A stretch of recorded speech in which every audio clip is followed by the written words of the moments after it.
사찰의 연못가, 저녁 노을이 비치는 물결 사이로 젊은 수행자가 고요히 앉아 있었다. 그의 어깨는 무거워 보였고 표정에는 깊은 피로가 내려앉아 있었다. 그 모습을 보고 다가오신 부처님이 그의 옆에 조용히 앉으셨다. 잠시 침묵이 흐르고 수행자가 고개를 숙인 채 입을 열었다. 부처님, 저는 요즘 수행이 너무 어렵습니다. 그만두고 싶습니다. 아무리 해도 마음이 고요해지지 않습니다. 아침마다 다짐을 해도 하루가 끝나면 결국 무너져 내립니다. 고개를 떨군 채 말이 이어졌다. 제가 잘못된 것 같고 부족한 것 같습니다. 수행이란 게 원래 이렇게 어려운 건가요? 아니면 저는 이 길에 어울리지 않는 사람일까요? 부처님은 조용히 차를 따르며 말했다. 그대는 부족해서 그런 것이 아니다. 지친 것이다. 오래 애쓰면 누구든 마음이 흐려지기 마련이지. 젊은 수행자는 깊은 숨을 쉬었다. 그런데 아무도 알아주지 않는 것 같습니다. 다들 묵묵히 잘하는 것처럼 보이고 저만 뒤처진 것 같고 저만 자꾸 흔들리는 것 같습니다. 부처님은 미소를 머금고 고요한 눈빛으로 그를 바라보며 말했다. 남들이 흔들리지 않는 것이 아니라 그들의 흔들림은 소리 없이 깊은 곳에 있을 뿐이다. 사람은 누구나 포기하고 싶을 만큼 지치는 날이 있기 마련이다. 그 마음은 잘못된 것이 아니다. 그것은 인간의 자연스러운 반응일 뿐이다. 수행자는 눈을 감고 고개를 끄덕였다. 그래도 괜찮은 걸까요? 이런 마음이 들어도 괜찮다. 삶은 원래 풀리지 않는 것 투성이다. 노력한다고 다 이루어지지 않고 진심을 다해도 오해받을 때가 있으며 아무리 정성을 다해도 무너지기도 한다.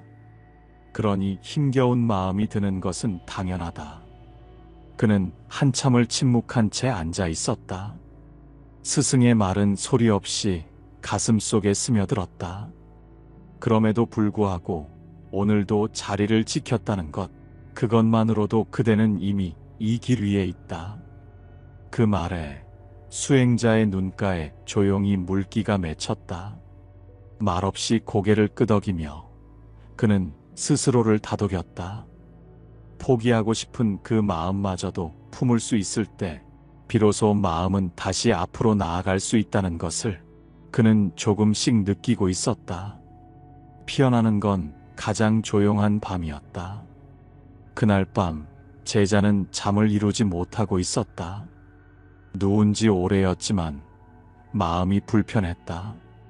눈을 감으면 오늘 하루의 실수들이 떠오르고 침묵 속에서 괜한 자책이 마음을 무겁게 눌렀다. 그는 이불을 걷고 일어나 달빛이 스며든 정원 쪽으로 걸어나갔다. 그곳에는 이미 부처님께서 조용히 앉아 계셨다. 그 모습은 어둠 속에서도 이상하리만큼 평온해 보였다. 제자는 조심스레 다가가 부처님 옆에 무릎을 꿇었다. 잠시 아무 말 없이 앉아 있다가 작은 목소리로 조용히 속마음을 꺼냈다. 부처님, 왜 저는 이렇게 자꾸 도망치고 싶을까요? 이 길이 맞는지조차 모르겠습니다. 부처님은 조용히 고개를 돌리며 그를 바라보았다. 그 눈빛은 책망도 연민도 아니었다. 그저 깊은 연못처럼 맑고 잔잔했다. 왜 도망치고 싶은지 너 스스로는 알고 있나?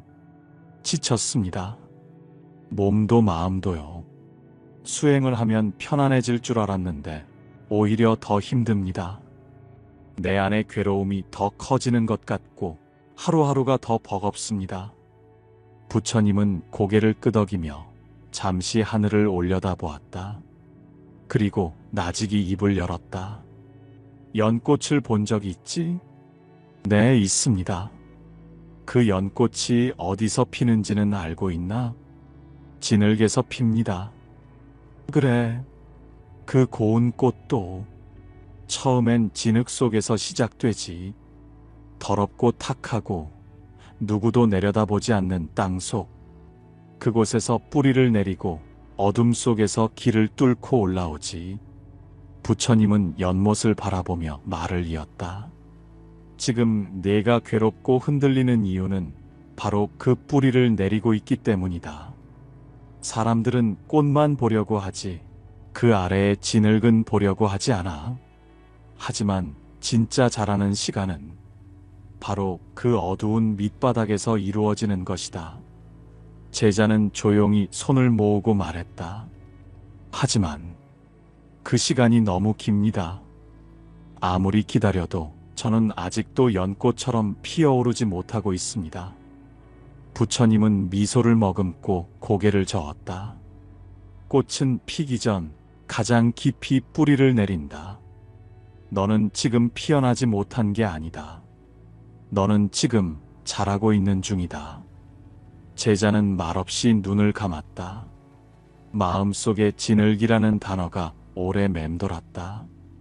그가 지금 밟고 있는 삶, 놓고 싶은 마음, 도망치고 싶은 순간들 모두가 진흙이었다. 부처님, 그렇다면 저는 지금 도망치고 있는 게 아니라 뿌리를 내리고 있는 중이군요. 그렇지. 포기하고 싶다는 마음은 도망이 아니라 신호야. 지금 내 마음이 얼마나 깊은 곳까지 내려왔는지를 알려주는. 부처님은 마지막으로 이렇게 말씀하셨다. 고요한 밤이 가장 깊을 때 꽃은 그 어둠 속에서 움직이기 시작한다. 눈에 보이지 않아도 괜찮다. 그 움직임은 반드시 피어날 것이다. 제자는 고개를 숙인 채로 천천히 숨을 들이쉬었다. 그리고 처음으로 그 숨이 가슴 깊은 곳까지 도달하는 것을 느꼈다. 그날 밤 그는 조용히 수행의 자리에 앉았다. 달빛 아래 그는 아무 말 없이 오래도록 가만히 앉아 있었다. 아직은 꽃이 아니었지만 그는 이미 피어나는 중이었다. 살아낸다는 건 말없이 견뎌내는 것. 이른 아침 하늘은 흐렸고 가랑비처럼 가벼운 안개가 사원을 감싸고 있었다. 전날 밤 깊은 대화를 나눈 젊은 수행자는 아직 마음 한쪽에 여운이 남아 있었다. 그 여운은 뿌리 내리는 것에 대한 이야기였다. 하지만 그는 여전히 궁금했다. 세상 사람들도 그렇게 뿌리를 내리고 있는 걸까? 자신처럼, 아니 더 깊이 흔들리는 사람도 있는 걸까? 부처님 곁에 다가간 그는 조용히 물었다. 부처님, 세속의 사람들도 이런 고통과 포기하고 싶은 마음을 이겨내고 살아가나요? 부처님은 고요한 눈빛으로 그를 바라보며 고개를 끄덕였다. 그렇다. 이 세상에는 말없이 고통을 견뎌내는 사람들이 참 많지. 눈에 띄진 않지만 그들은 조용히 자기 삶의 무게를 이고 살아간다. 그들의 이야기를 들려주실 수 있을까요? 부처님은 잠시 눈을 감았다가 하나씩 아주 천천히 이야기를 풀어놓기 시작했다. 첫 번째 이야기. 한 어머니가 있었다. 그녀는 매일 새벽 도시락 2개를 쌌다. 하나는 남편의 일터용 도시락, 하나는 본인의 새벽 청소 일을 위한 것이었다. 하루 12시간 넘게 일하고 집에 돌아와 아이들 숙제를 봐주고 남편의 저녁을 준비하고 자기 전에는 이불을 펴며 작은 소리를 내뱉곤 했다. 나는 왜 이렇게 살고 있는 걸까? 가끔은 포기하고 싶었다. 모든 걸 내려놓고 멀리 떠나고 싶었다. 하지만 자고 있는 아이의 얼굴을 보면 입술을 깨물며 다시 자리에 앉았다. 그녀는 세상을 이기지는 못했지만 적어도 오늘 하루를 무너지지 않고 견뎌냈다. 그건 분명한 살아냄이었다. 부처님은 말했다. 삶이란 그렇게 조용히 살아내는 것이다. 두 번째 이야기. 나이가 들어 일터를 떠난 장인. 옛날 한 마을에 성실한 장인이 살고 있었습니다. 그는 젊은 시절부터 마을의 대장간에서 일을 해왔고 칼과 괭이, 쟁기 등 사람들의 삶에 꼭 필요한 도구를 묵묵히 만들어 왔습니다. 세월이 흘러 그의 손에는 힘이 빠지고 눈도 침침해졌습니다. 마을의 젊은 장정들이 이제는 대장간의 일을 도맡기 시작했습니다. 어느 날 대장장이 일을 맡아보던 후배가 그에게 조심스레 말했습니다. 형님, 이제는 쉬셔야 하지 않겠습니까? 그동안 정말 고생 많으셨습니다.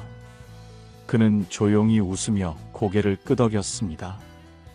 아무 말 없이 도구를 한쪽에 내려놓고 대장간을 나섰습니다.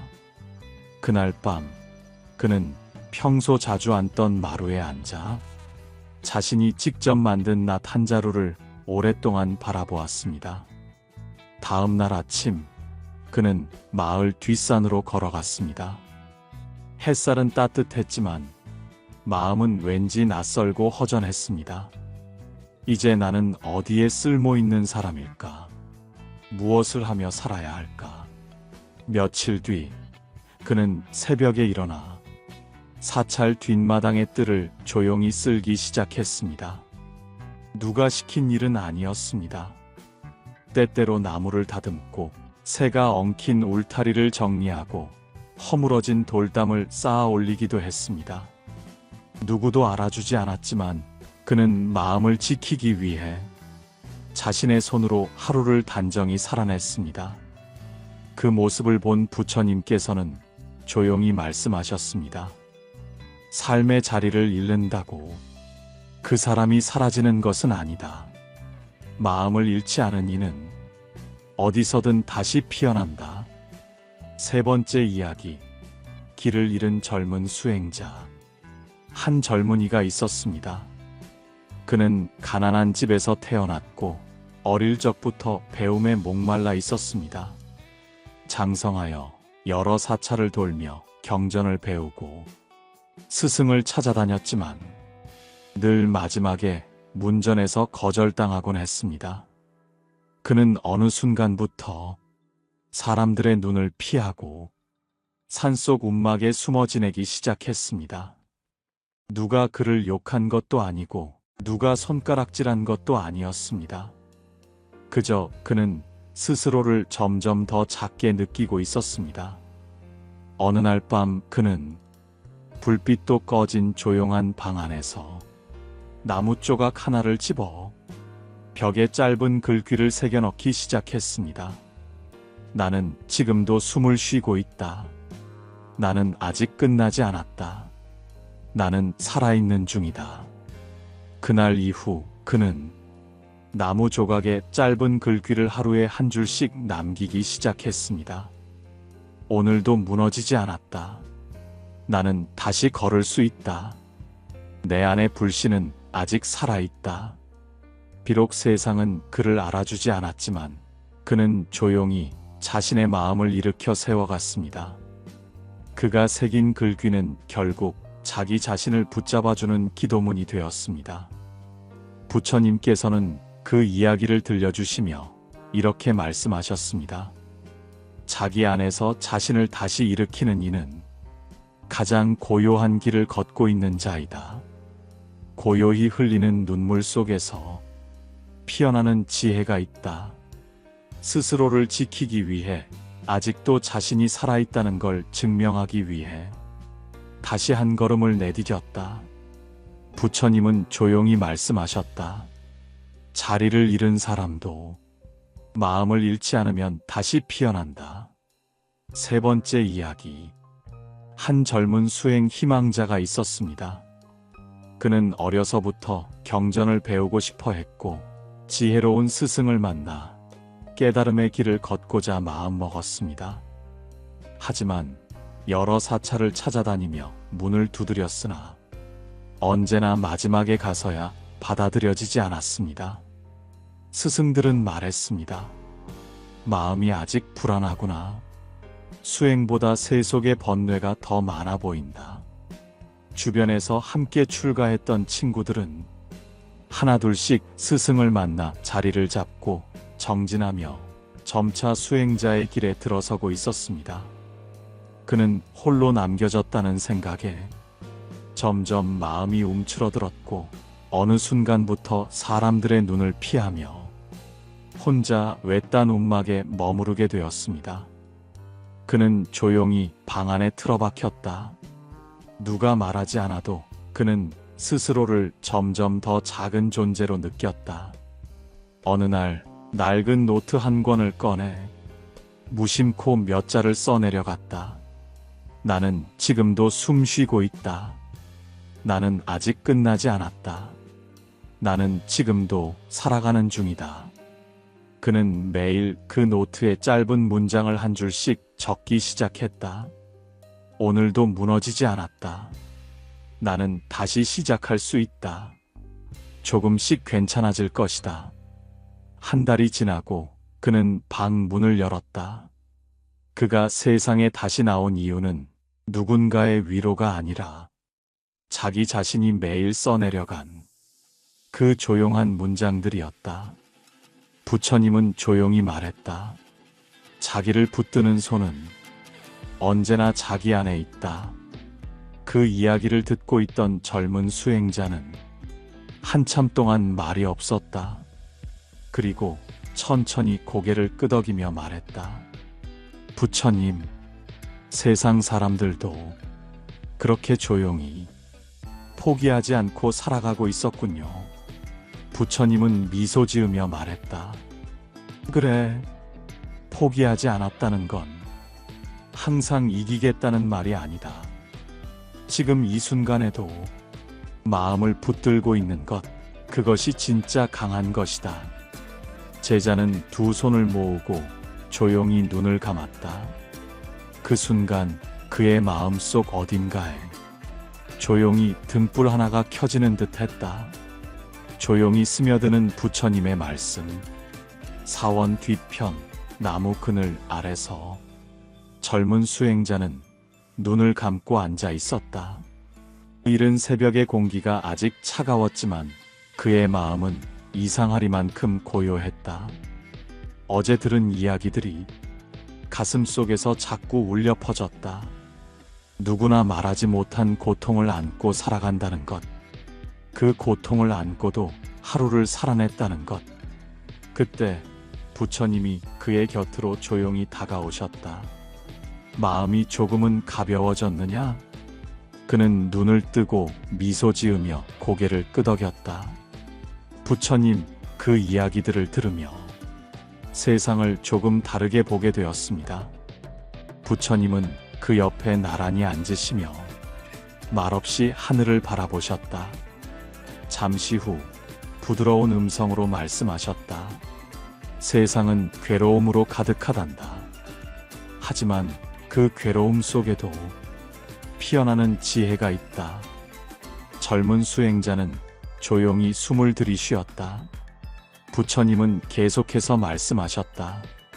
고통은 물속의 바위와 같으니라.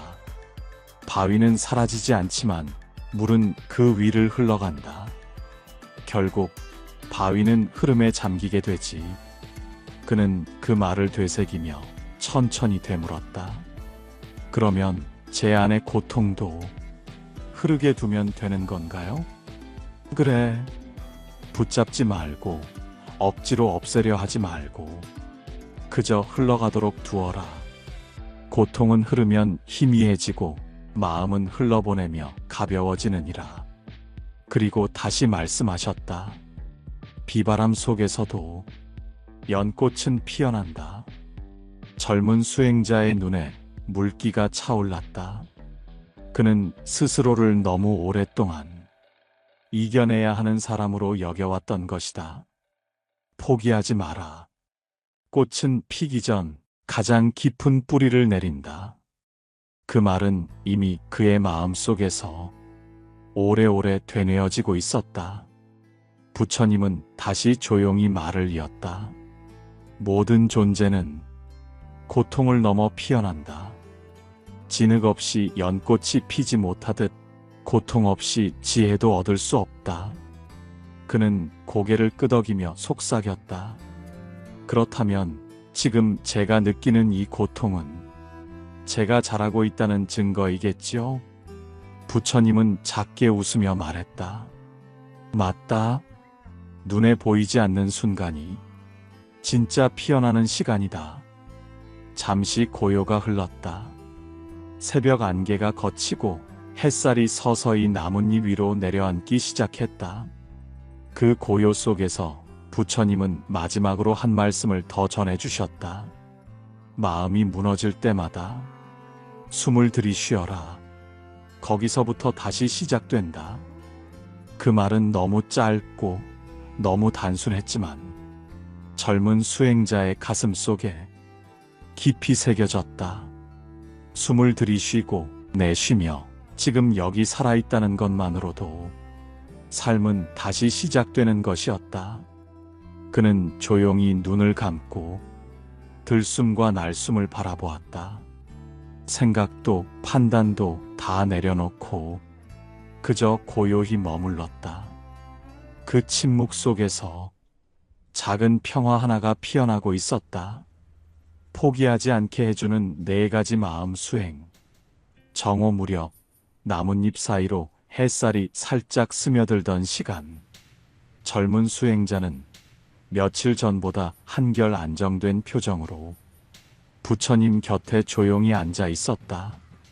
한동안 말이 없던 그가 조심스럽게 입을 열었다. 부처님, 이제 조금은 마음이 덜 흔들리는 것 같습니다. 하지만 또 어느 날 갑자기 무너지게 될까봐 두렵습니다. 그럴 때마다 어떻게 하면 다시 중심을 찾을 수 있을까요? 부처님은 그를 조용히 바라보며 말했다. 그 마음을 지키기 위해선 매일매일 마음을 닦는 수행이 필요하다. 오늘 너에게 4가지 방법을 알려주겠다. 첫 번째, 마음 일기. 마음을 밖으로 꺼내는 연습. 고통이 클수록 사람은 말이 적어진다. 하지만 말하지 않는 고통은 가슴 속에 멍처럼 퍼져남는다. 부처님은 이렇게 말씀하시며 마음을 글로 꺼내는 수행을 권하셨다. 그때 한 여인의 이야기를 들려주셨다. 그녀는 오랜 간병과 생계 부담 속에 혼자서 자녀 둘을 키우며 버티고 있었다. 어느 날은 빨래를 개다 말고 바닥에 털썩 주저앉아 말도 없이 흐느꼈다. 그날 밤 그녀는 처음으로 노트 한 권을 꺼내 써 내려가기 시작했다. 나는 오늘도 참았다. 그래도 물을 끓였고 아이 옷을 개었다. 무너지지 않았다. 그녀는 매일 밤 단 한 줄이라도 마음을 써 내려갔다. 며칠 뒤 그녀는 말했다. 글을 쓸 땐 울면서 썼지만 다 쓰고 나면 마음이 조금 가벼워졌습니다. 아무도 내 마음을 들어주지 않아도 내가 내 마음을 들었다는 느낌이 들었습니다. 두 번째, 작은 습관, 살아있음을 느끼게 하는 행위. 살고 싶지 않을 때는 살고 있다는 걸 느끼게 해주는 아주 작은 행위 하나가 삶을 지켜준다. 부처님은 그렇게 말씀하시며 작은 삶의 움직임이 포기를 막는다고 하셨다. 젊은 수행자가 물었다.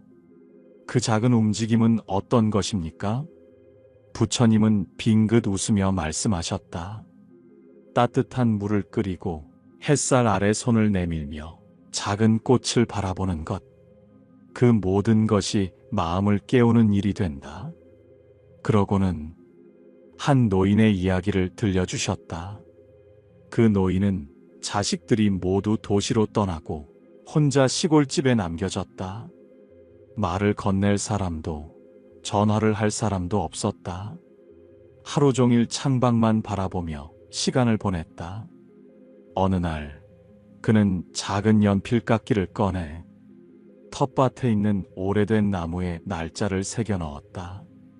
그날부터 매일매일 나무 껍질 한 편에 조용히 날짜를 적었다. 그리고 말없이 따뜻한 물을 끓이고 창문을 열고 햇살을 들이며 자신에게 말했다. 오늘도 하루를 지켰구나. 부처님은 말씀하셨다. 삶은 거창한 행동으로 지켜지는 게 아니다. 소소한 움직임이 마음을 붙잡아주는 끈이 되어준다. 세 번째, 멈춤과 침묵, 입을 닫고 숨을 바라보는 시간. 말은 생각보다 빠르고 침묵은 생각보다 강하다. 젊은 수행자는 이 말에 고개를 갸웃했다. 부처님, 침묵은 피하는 게 아닌가요? 부처님은 대답하셨다. 침묵은 도망이 아니다. 마음을 지키는 도구다. 그리고 이렇게 덧붙이셨다. 마음이 무너질 때마다 말을 하려 하지 말고 먼저 숨을 바라보아라. 그 숨은 그대를 이 순간으로 데려올 것이다.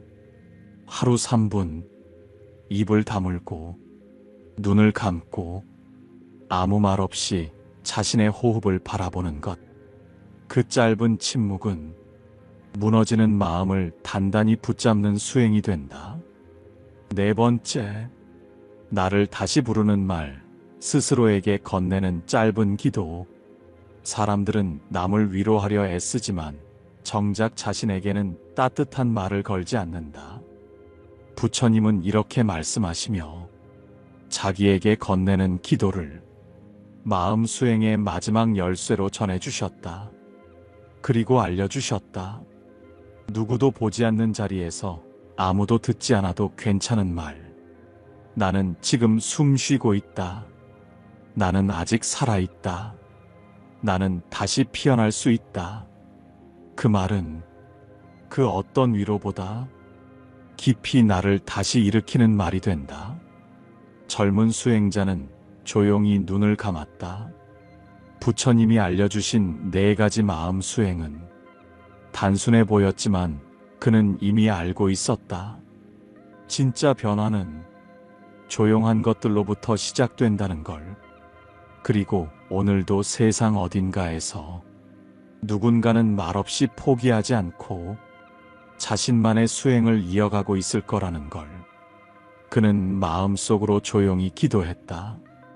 오늘도 살아낸 이들을 위해, 그리고 포기하지 않기로 결심한 내 마음을 위해. 살다 보면 모든 걸 놓고 싶은 순간이 옵니다. 지쳐서, 두려워서, 외로워서 누구에게도 말하지 못하고 혼자 끌어안고 있던 그 마음. 그 마음이 지금 여러분 안에 있다면 이 영상이 조용한 손처럼 여러분의 등을 토닥여 주었길 바랍니다. 포기하고 싶었던 그 시간, 사실은 뿌리를 내리고 있던 시간입니다.